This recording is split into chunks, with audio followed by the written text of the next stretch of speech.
prayers, and we are our grandfather's dreamings, and we are the breath of our ancestors. We are the Spirit of God.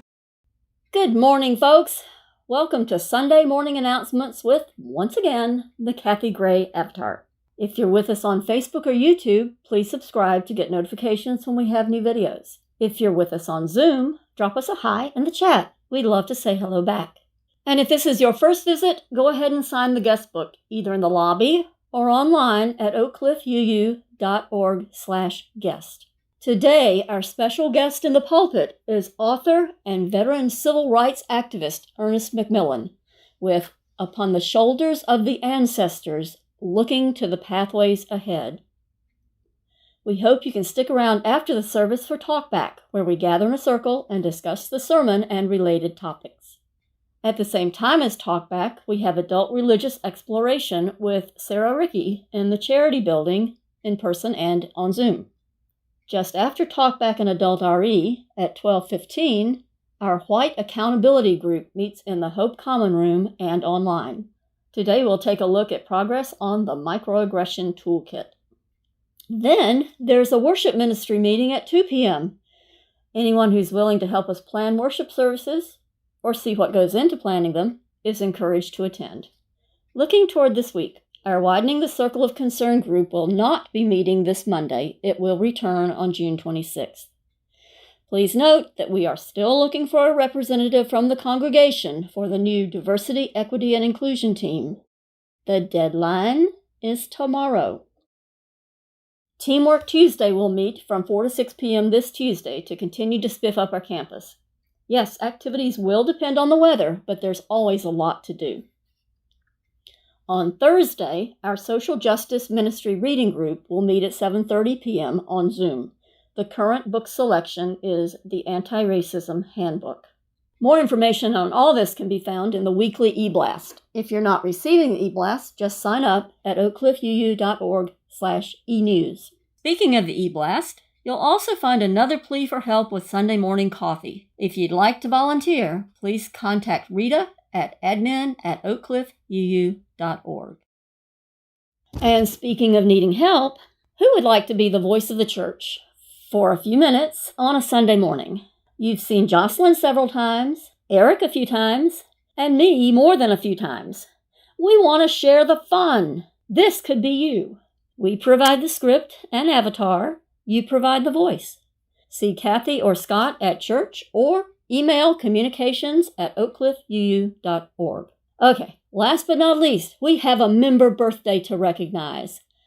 Happy birthday, just yesterday, to Alex Kennedy. That's it for now. I hope you all have a great Sunday. Welcome to the UU Church of Oak Cliff. Here, we gather in sanctuary where we're free to pursue our own unique and individual spiritual journeys in an atmosphere of acceptance, compassion, and celebration. We seek to build a community where what you believe is less important than how your beliefs guide and inform your participation in the world. Ours is a community that values the inherent worth and dignity of every human being. We welcome you. May the light we now kindle inspire us, use ours to heal and not to harm, to help and not to hinder, to bless and not to curse, to serve you, Spirit of love, compassion, and forgiveness. Que esta luz que ahora encendemos nos inspire a usar nuestros dones y poderes para sanar y no para herir, para ayudar y no para impedir, para bendecir y no para maldecir, para servirte a ti, espíritu de amor, compasión y perdón. Our opening words for today are Fitted for This Day by Kimberly Quinn Johnson.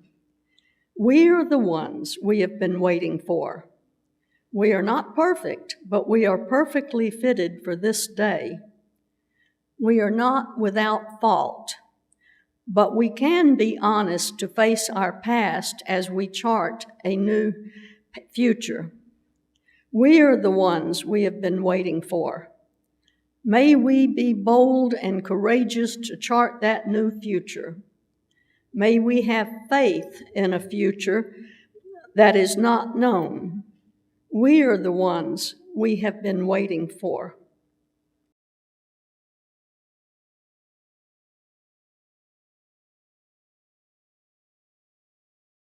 For each child that's born, a morning star rises and sings to the universe who we are. For each child that's born, a morning star rises and sings to the universe who we are. Oh, for each child that's born, a morning star rises and sings to the universe who we are. Oh, for each child that's born, a morning star rises and sings to the universe who we are. We are our grandmother's prayers, and we are our grandfather's dreamings, and we are the breath of our ancestors. We are the Spirit of God. We are mothers of courage, fathers of time, daughters of dust, and the sons of great visions. We're sisters of mercy, brothers of love, lovers of life, and the builders of nations. We're seekers of truth, keepers of faith, makers of peace, and the wisdom of ages. We are our grandmother's prayers. We are our grandfather's dreamings, and we are the breath of our ancestors. We are the Spirit of God. We are mothers of courage, fathers of time, daughters of dust, and the sons of great visions. We're sisters of mercy, brothers of love, lovers of life, and the builders of nations. We're seekers of truth and keepers of faith. We are makers of peace and the wisdom of ages. We are our grandmother's prayers. We are our grandfather's dreamings, and we are the breath of our ancestors. We are the Spirit of God. We are our grandmother's prayers, and we are our grandfather's dreamings. We are the breath of our ancestors. We are the Spirit of God. For each child that's born, a morning star rises and sings to the universe who we are. For each child that's born, a morning star rises and sings to the universe who we are. We are one.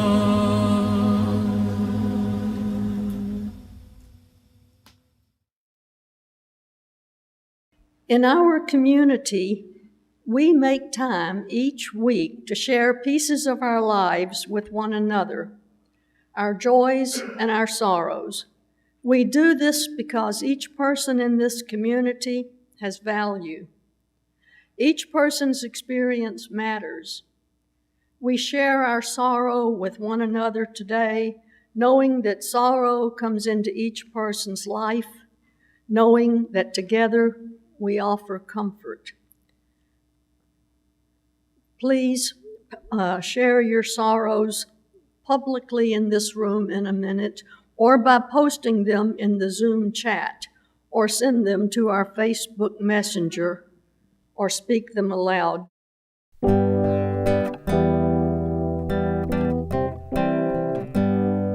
When I breathe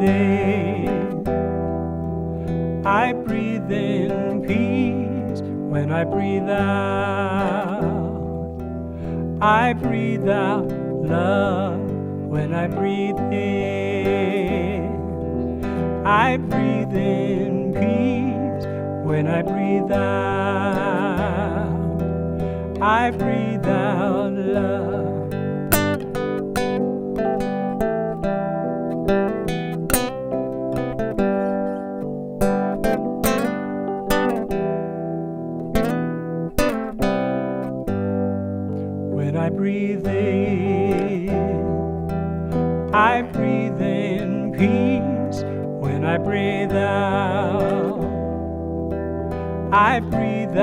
love. When I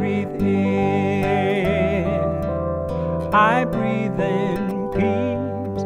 When I breathe out love. When I breathe in peace. When I breathe out love.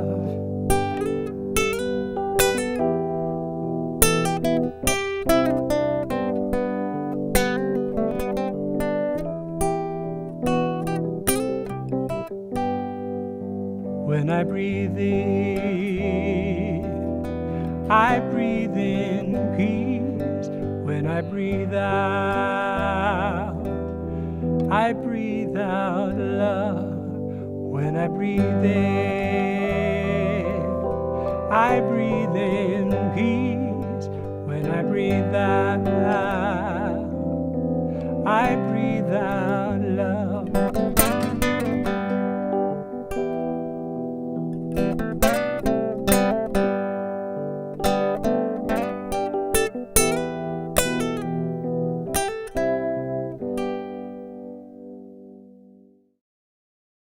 We also share our joys with one another, knowing that joy comes into all our lives, knowing that joy calls unto joy, knowing that together our voices can rise in a chorus of celebration.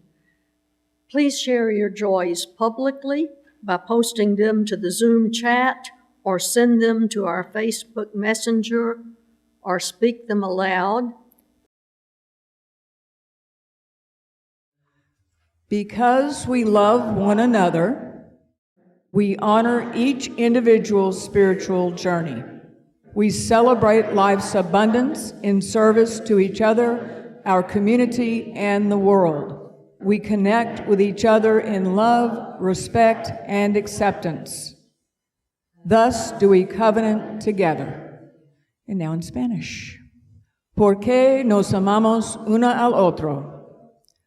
Honoramos el viaje espiritual de cada individuo. Celebramos la abundancia de la vida en el servicio a entre sí, nuestra comunidad y el mundo. Ponemos en contacto a unos con otros en el amor, respeto y acepción. Así que hacemos pacto.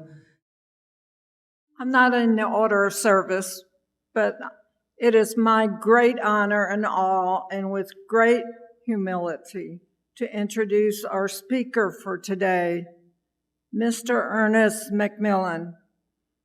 Mr. McMillan has been a social activist for over not 60, but 70 years.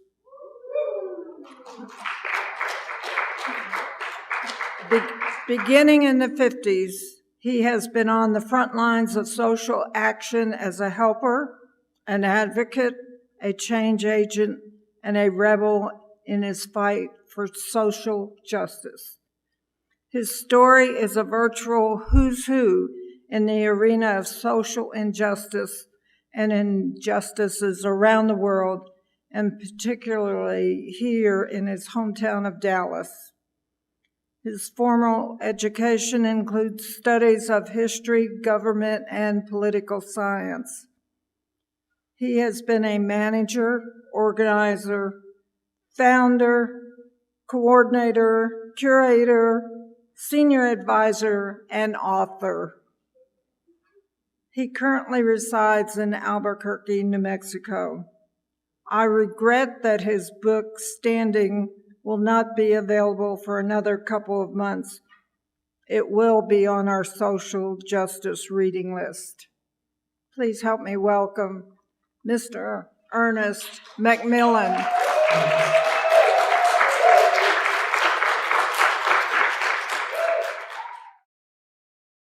Good morning, church.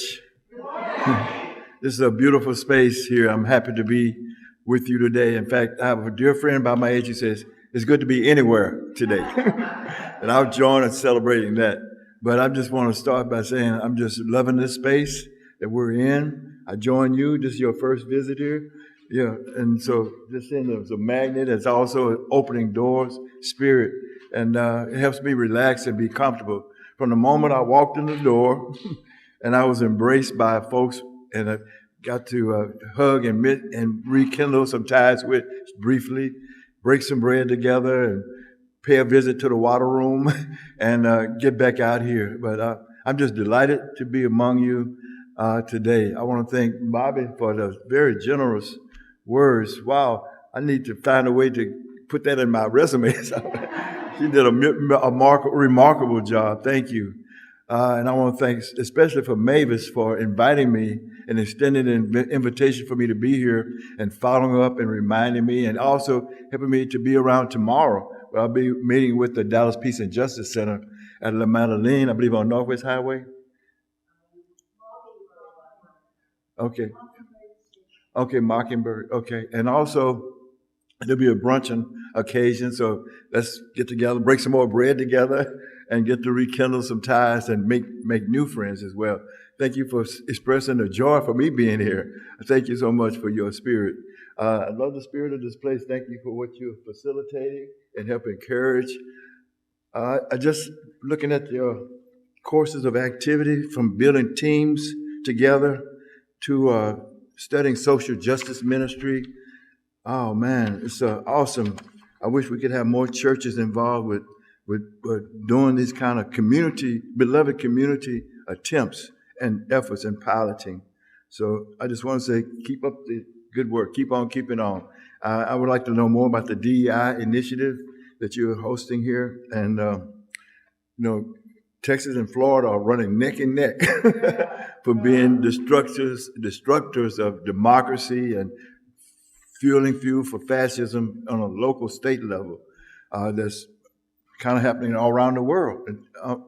And it's a very trying time. To me, this is probably the most decisive point in life that I've ever lived. And I think the world is going through that too.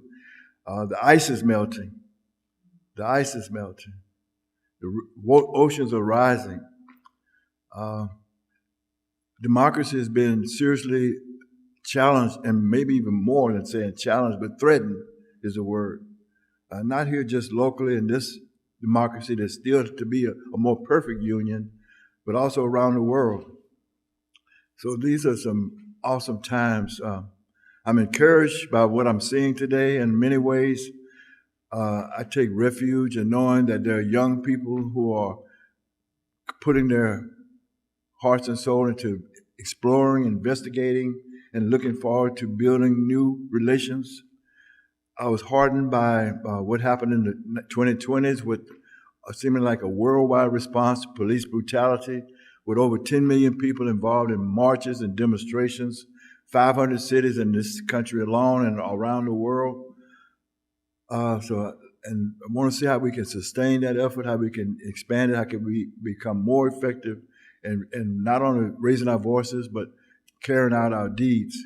And so also in 2020, I heard there was a record amount of turnout in voting, 80 million people, which is not. So that gives me hope as well. So I'm walking on 2 feet, 2 legs, and one of them is cautious and the other is very realistic and optimistic at the same time.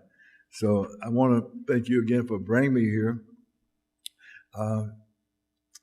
My topic, I hate to call it a sermon, but I'm not going to be quoting any biblical scriptures per se, or stand on any special credentials for being able to pose a sermon. But to me, the spirit of the sermon is already here and alive, by the creed and the vision you've expressed, by the meditations that we all invited to engage ourselves in, So that spirit is here. So it's helping propel me to even stand up here with my knees shaking together. My home is Dallas, and I'm the third generation in my family that's born out of enslavement. The second generation was my mother and father, and my first generation was my grandfather and grandmothers. And my great-grandfather was enslaved. And when so-called emancipation proclaimed and the Civil War ended, he became a farmer. And one of his sons, he said, I think maybe to all of us, especially my grandfather, you got to get out the field and go get your education. So he made sacrifices for my grandfather to go to high school and college and get a medical degree from Harvard College Medical School in Tennessee. And my grandfather came back to Dallas and built the first black clinic, hospital, if you would. He called it the McMillan Sanitarium on the corner of Hall and Thomas in 1918. My mother's side of the family, her father was the second generation out of enslavement, first generation out of enslavement from his side of the family, born and raised in Tennessee, packed up his belongings and brought his two sons and three daughters with him to Texas to start fresh. I don't know how they do it, but how can you come with no money and quarters and nickels and dimes to save up enough and have support enough with your relatives to build your own farm and have your own amount of land? He did that. And he was able to successfully put the three oldest of his children through college. Two of them became educators and teachers, and the daughter became a nurse. That left my mother and her twin sister and her other sister kind of waiting in line to be next. But next never did come. His health began to fail him. He began to find a way he could carry out this mission of his, this personal commitment to educate all his children. So one option was him to sell the land and to move into Dallas and start anew. And with the sales from the land, he could be able to send his twin daughters and the other daughter, Mildred, on to school. That didn't happen. The realtor who he's to sell the land to provided a check. My understanding, it was $50,000. And my grandfather and his children gathered together to look at this money in their hands finally. And they decided that to go to the bank, they had to send the lightest skinned son with the straightest hair as possible to go to the bank. And when he went to the bank with that check, it wasn't a teller, it was a manager or someone told him, what nationality are you? Are you Indian? Are you, he said, I'm colored.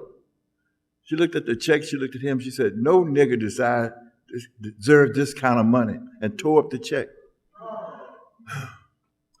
And so that was dashing the hope. And so the next few years of his life was devoted to trying to get justice, to get the land back, to get some compensation, reparations. He never lived to see that day. He did, but when he did it, most of the money went to paying lawyers' fees and to subsistence he had to feed his family. So very little, if any, came out of that money. So my mother and her twin sister and my grandfather and her older sister and one of the sons lived in a small little apartment on, I think it's 1816 Allen Street, very near, what is that, Bow Street, I believe. No, not Bow Street, Flora Street. And what is now called Uptown. In those days, it was called Freedman's Town. And it was a refuge built by new formed enslaved people, formerly enslaved people built this area. And they created maybe a 2-3 mile radius, a sanctuary, a refuge from the rest of the world that was troubled and segregated and dishonest and repressive. So they found this place, and within that neighborhood called Freemanstown, we had everything we needed was in a 1.5-mile radius. I went to elementary, middle school, and high school in that one area.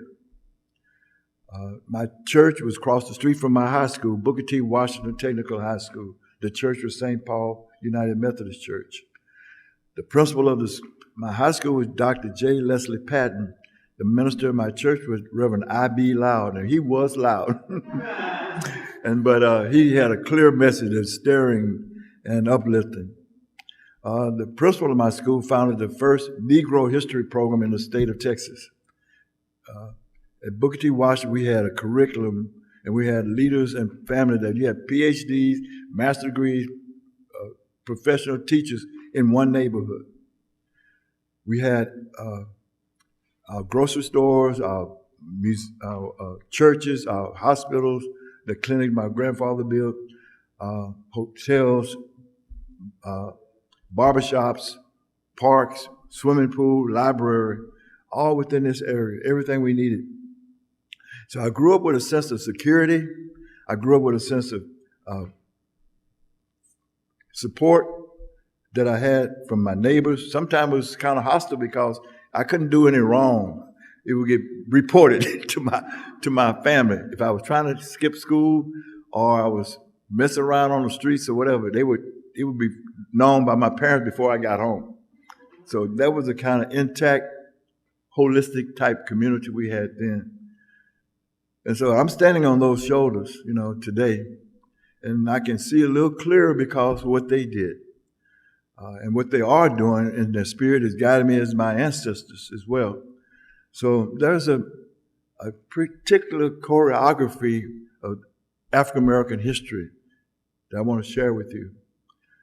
Some people call it going through tipping points to, what did James Baldwin call it? He called it after times.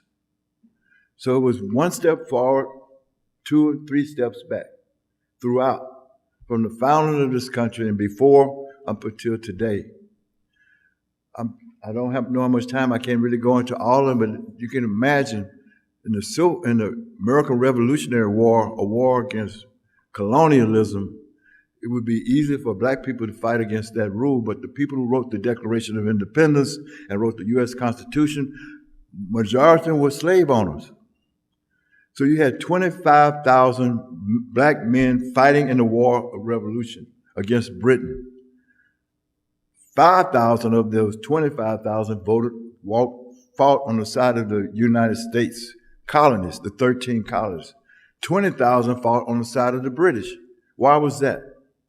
Because the British were beginning to form an abolitionist movement that was going to free the slaves. That happened a few years afterwards, but they were in the midst of that. So the hope was there that by joining the side of the British, I'll be fighting for my freedom, my family's freedom, and my people's freedom. What happened? Constitution said black people are 3/5 human. In order for the South, the major plantation owning states had to compromise with the North, and that's what they came up with, because if Virginia came into the Union, or if Georgia and North Carolina came into the Union, they wouldn't have as much power as the northern states because they were a tiny portion. So they said, count 3/5 of every slave as a vote for me. So they even out the scales for justice. So not only political move and a way to build power for white supremacy, was also immoral, inhuman. To say one person is not quite human. But that is the ideology, that is the basis for justifying and rationalizing enslavement. Which came first? The person that set shore on this land and saw this beautiful country said, this is mine, I'm going to take it from the Native Americans. This belongs to me. What is that? That's arrogance. That's hatred. That's greed. And how do you justify that? By saying these people aren't human. That's how you justify it. And the church would support that and sometimes encourage that. Anyway, so we had that in the Civil War, a war fought for ending slavery. Some people say it's for states' rights. That is a lie. It was a war to end slavery. It accomplished those goals at the high cost of lives.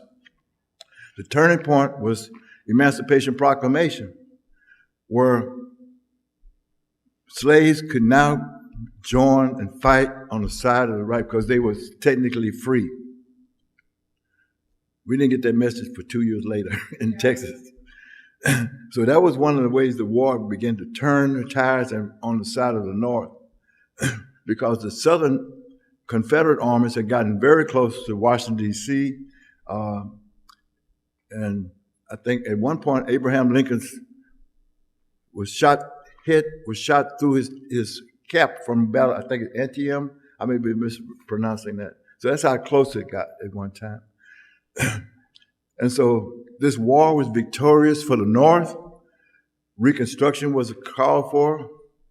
The Freedmen's Bureau was built to help educate, to help repatriate, to bring families back together, to provide educational forces, to resources and land. That didn't last very long. By 1870, 4 or 5 years of war, the Klan had rose its head, ideology called redemption, to redeem the South. The lost cause, so to speak, began to take root and very hard if it had never gone before. And what we had was a backlash that caused for compromise with the North, again, disenfranchisement of the black voters who had elected congressmen, senators, and state representatives throughout the Black Belt South. Our people were disenfranchised through terror, through laws, through complicity with Andrew Johnson, land that had been given by Ulysses Grant as a general when he ministered the district of, I think it was southeast Georgia, northeast Florida, southeast Carolinas. He brought a handful of slaves together and asked them, what do they need to be independent? They said land. We had to have our land to be able to farm and grow crops and manage our lives and build our communities. He was able to parcel out that land, but when Andrew Johnson became the president after the assassination of Abraham Lincoln, that was retracted. And all across the South, this giving in, this complicity with the Confederacy began to rise again. So it became such a fact that being poor was labeled a crime. If you were a vagrant, you could be arrested. If you didn't have a home or place, you could be arrested for vagrancy. And then what would they do with you then? They would farm you out to plantations, to lumber mills, tobacco farms, and all, and force you back into enslavement. People that had hopes of having their own land became sharecroppers, tenant farmers. They didn't own the land. The food that they would purchase from the company store, the farmer store, had an enormous bill when it's time for bringing the crops, harvesting. And that was deducted from what you had. It was already unequal, and then it was double exploitation by taking the money and miscalculating and inflating costs and so forth. So it was kind of like not being able to dig your way out, but how is it possible that my grandfather could build a hospital in Dallas in 1918, in the midst of when Dallas had enrollment of Klansmen, 5,000 strong, who would march the streets during the day, who abducted people from their homes, took them down to the Trinity River, killed them for the slightest infraction? How could that happen? That's what's amazing to me. How can my grandfather on my mother's side build land and put 3 children through college who came back to give back to their community? One of my grandfather's son, my uncle Cecil, became a teacher, He taught a Black History course. He ended his course at Roosevelt High School. My other uncle, his older brother, Clifton, was a executive secretary for the Progressive Voters League. My mother, who was just out of high school, 17, 18 years old, became his right arm, who helped them register people to vote, helped them divide up ways to pay the poll tax, which was another barrier for people to vote. So instead of saying I need $8 now, give me 25 cents now, we'll add it. By the time you collect, we'll be able to have your poll tax paid. And they would also have slates recommending the best possible people to elect who had more interest in serving than hatred. So those are the kind of things I grew up in, that kind of neighborhood that nurtured me, a kind of family that was engaged in the community. And I feel blessed and honored to call them my own, you know.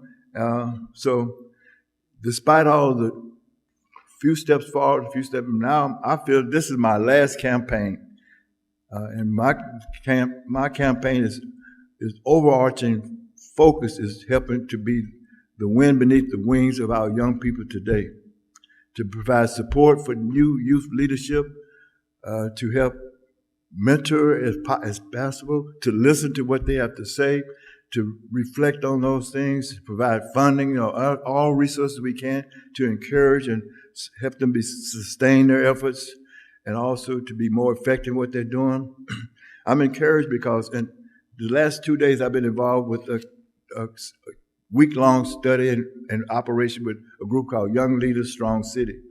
There were over 100 young people there, Black and brown youth, high school age, who were mapping out their communities, who were trying to figure out how to do surveys, how could they map out plans to develop and go back to their schools, their community, how can they deal with gun violence, how can they deal with the inequities in school and so forth.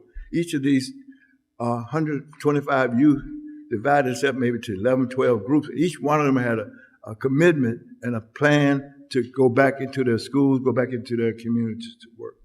And I'm learning that there are other groups like that as well. There's a group called the Ella Baker Institute. I'd like you to look up the history of the name Ella Baker. She was the executive secretary for Dr. Martin Luther King. And when she approached him and saying, there's a sit-in movement going across the South. In Greensboro, North Carolina, young people sat at the lunch counter and were not treated fairly. They were arrested. But it sparked movement in Nashville, all across the South. College students were rising up and demanding a change to the Jim Crow laws. And so that fire, she said, she went to Dr. King, said, can you put the funding together so I can have a conference with these young people? I'll bring them together to one place. I think it was $800 he supported her with. I think his ambition was that maybe they become a wing of the SCLC, but her spirit was such that whatever they decide, I will support. And they decided to found their own organization, the Student Nonviolent Coordinating Committee, in February 1st, 1961, that led to the organization I became a part of and worked full-time with. You did. Bobby was right. I did start in Dallas in the 50s with the NAACP Youth Council under Juanita Craft. We protested the Majestic Theater that had segregated seating, wouldn't allow you in. The State Fairgrounds were having only one day when blacks could come to participate in all the events called Negro Achievement Day. So those are the kind of things that kept me get started and come. In 1963, when I graduated from high school, Medgar Evers was shot dead in his yard. 4 girls were bombed in their church in Alabama, in Birmingham. Young people were taking the streets against police dogs and billy clubs in Birmingham to protest segregation there. And the March on Washington was being planned. So I graduated from high school, and during this time, and my father was now living in Newnan, Georgia, has his own Methodist church, and 29 miles south of Atlanta, where I was to attend school at Morehouse College. And he said, come and stay with me, and when the summer comes, I'll drive you to school for freshman orientation. And when I went there, he taught me how to drive. So my first time driving a car. I got out of the neighborhood. I started talking to children in the church, young people like me. I started asking people to make a donation toward the March on Washington. Anybody wants to go, let's find a way to help them get there. We had petition drives for signings for support, things like that. And my father received a knock at the door from the sheriff saying, your son is raising too much trouble here. He's got to go, or something's not going to happen you're going to like. So my dad, in fear of my life, perhaps his own, said, son, you got to go back to Dallas. And I went back to Dallas on a train, and he said, when you come back, go straight to Atlanta. Don't stop in here. And so that's how I started. So I'm going to cut my story short. I think I'm way gone over my time. But I'm looking forward to having a circle discussion with you. I think that may follow soon. Let's interact. Let's talk about what's on your mind, what stirs you to move, to be here today, to listen, and what kind of things can we do together in the future. Thank you so much.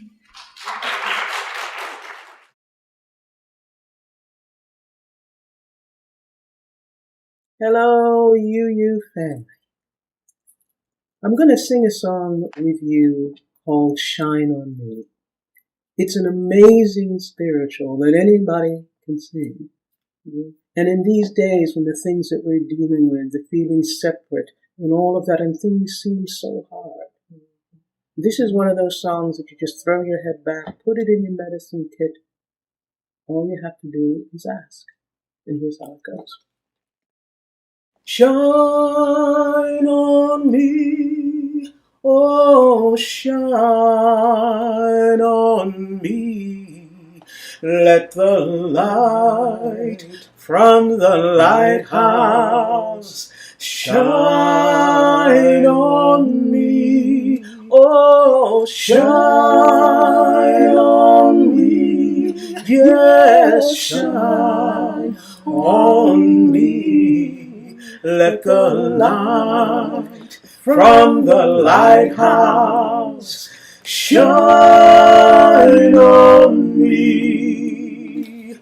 Lift me up, oh, lift me up. Let the light from the lighthouse lift me up, oh, lift me up, yes, lift me up. Let the light from the lighthouse lift me up, oh, hold me close, yes, hold me close.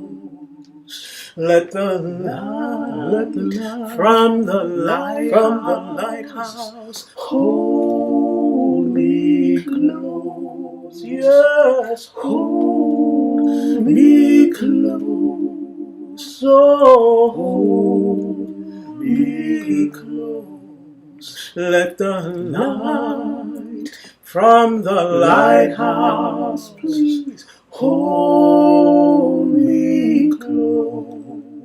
Oh, shine on me, yes, shine on me.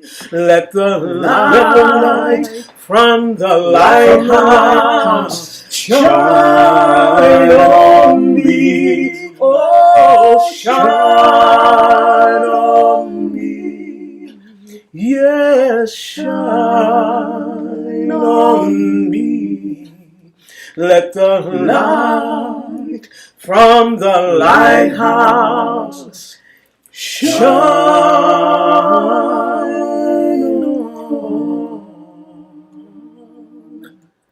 me.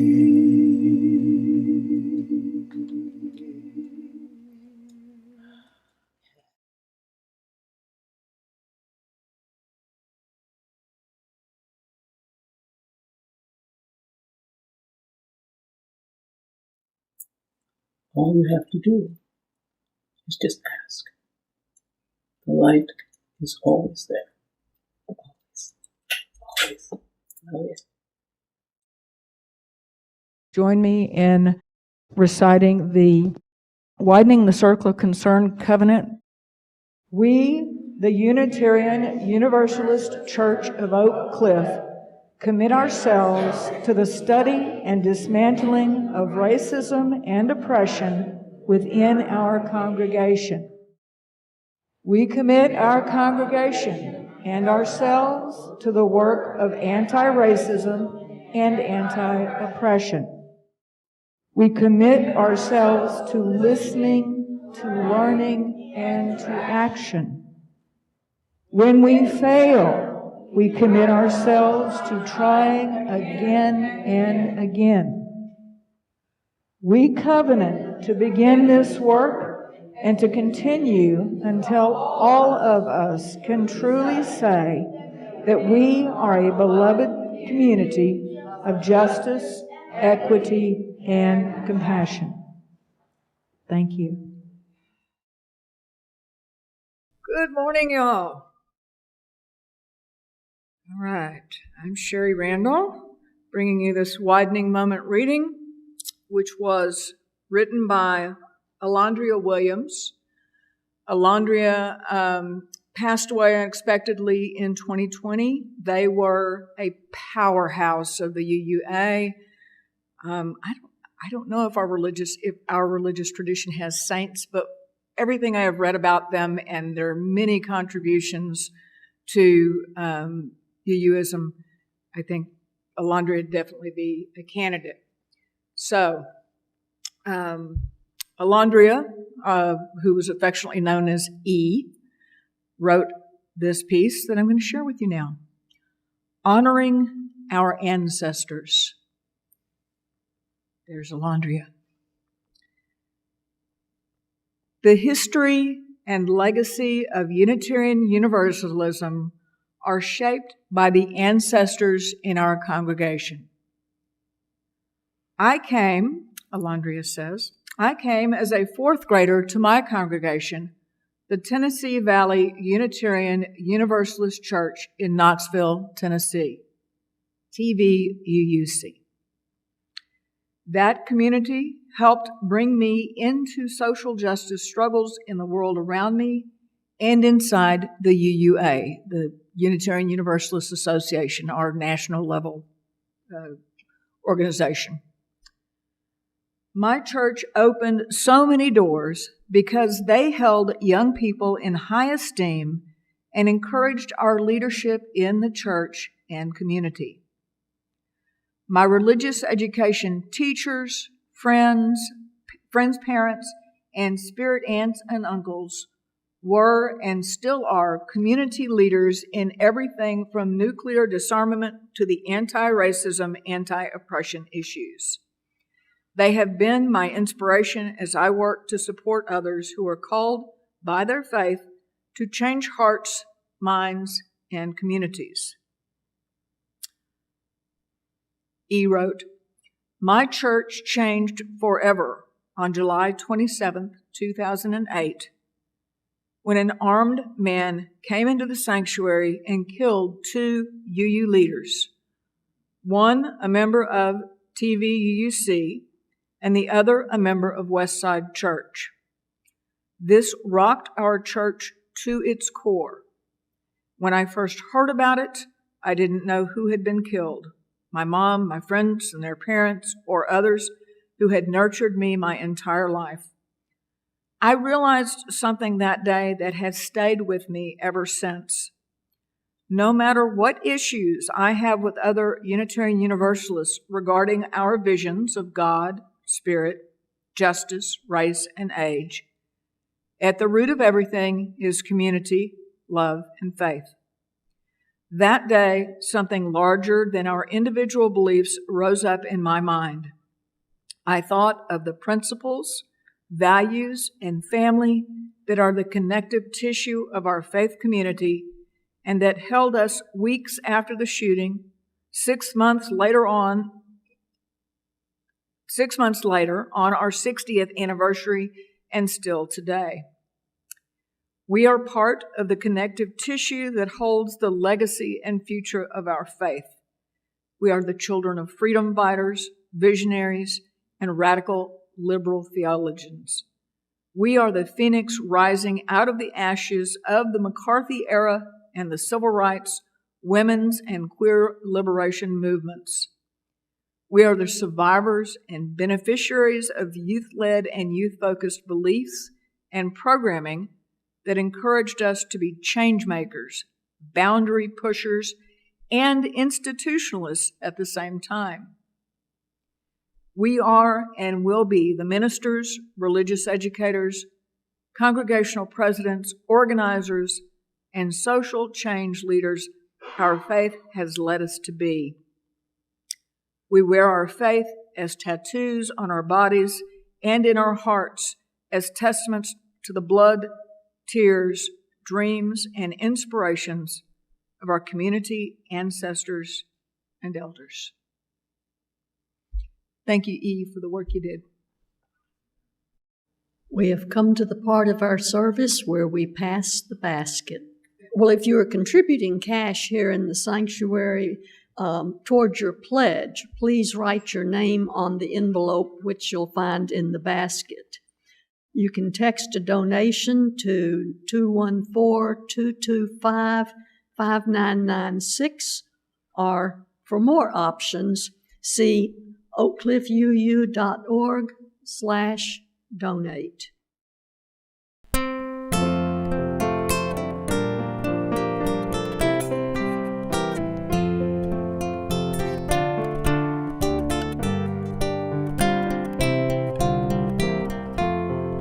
From you I receive, to you I give. Together we share, and from this we live. De ti yo recibo, a ti te doy. Así compartimos y vivimos hoy.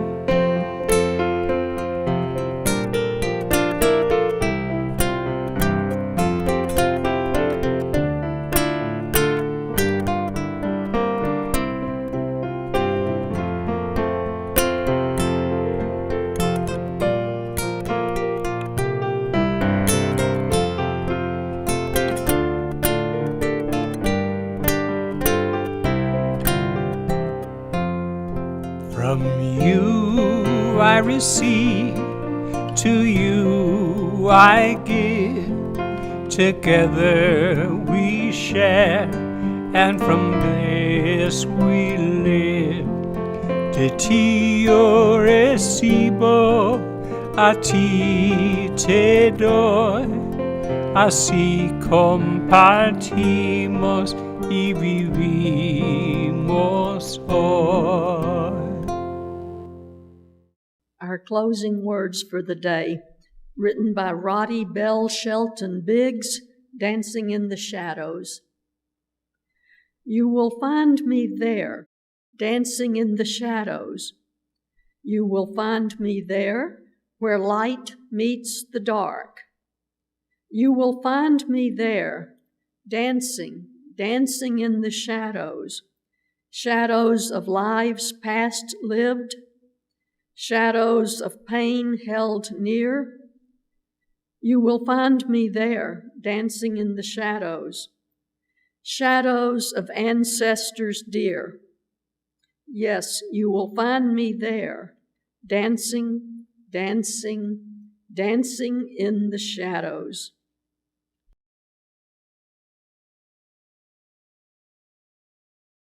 There is always a light when we are ready to see it. There is always a light when we are ready to be it. To see the light, to be the light, to raise our eyes in the dark of night, to climb this hill, together we will. There is always a light in the dark. We are ready to see it. There is always a light in the dark. We are ready to be it. To see the light, to be the light, to raise our eyes in the dark of night and be a gift. Together we will. There is always your light. There is always light. We are ready to see it. There is always your light. There is always light. We are ready to be it. To see the light, to be the light, to raise our eyes in the dark of night and be a gift till we together we will. There is always light. There is always light. There is always light. There is always light. To see the light, to be the light, to raise our eyes in the dark of night and be a climb this hill we together we will.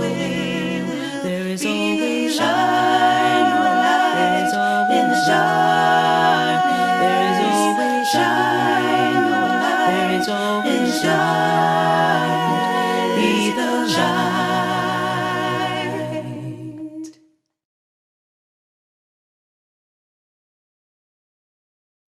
We extinguish this flame, but not the light of truth, the warmth of community, or the fire of commitment. These we carry in our hearts until we are together again. Extinguimos esta llama, pero no la luz de la verdad, el color de comunidad o el fuego de nuestro compromiso. Estos los llevaremos en el corazón hasta que estemos juntos otra vez. There is always a light.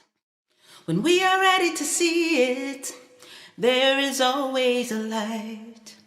When we are ready to be it, to see the light, to be the light, to raise our eyes in the dark of night, to climb this hill, together we will.